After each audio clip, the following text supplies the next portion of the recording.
ஹைன்னா உங்க பாவி. உங்க யார்ட்ட கேட்டாலுமே பிடிக்காத வெஜிடபிள் என்ன பாவக்கான்னு சொல்லுவீங்க. ஆனா பாவக்காய் விட டேஸ்ட்டான வெஜிடபிள் இல்ல. இந்த மாதிரி செஞ்சீங்கன்னா கசப்பே தெரியாது. டவுட்டுன்னா மறக்காம ட்ரை பண்ணி பாருங்க. இந்த ரெசிபி பண்ணுறதுக்கு ஒரு பவுலில் பாவக்காவை இந்த மாதிரி ஷேப்பில் கட் பண்ணி எடுத்துக்கோங்க.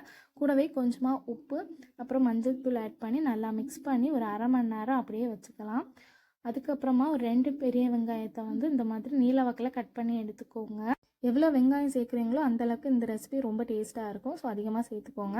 அப்புறமா வந்து நம்ம ஆல்ரெடி வந்து ஊற வச்சுருக்கோம்ல, அதை வந்து இந்த மாதிரி நல்லா முடிஞ்ச அளவுக்கு நல்லா புழிஞ்சு எடுத்துக்கோங்க. எவ்வளோ முடியுதோ அந்த அளவுக்கு புழிஞ்சு எடுத்துக்கோங்க. அப்போ தான் கசப்பெல்லாம் வந்து ரிமூவ் ஆகும்.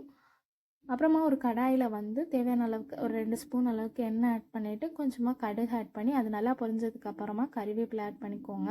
நம்ம ஆல்ரெடி கட் பண்ணி வச்சுருக்க வெங்காயம் அப்புறம் ஒரு 4-5 பல் பூண்டை வந்து இந்த மாதிரி தட்டி ஆட் பண்ணிக்கோங்க. ஆட் பண்ணி நல்லா வதக்கிக்கலாம்.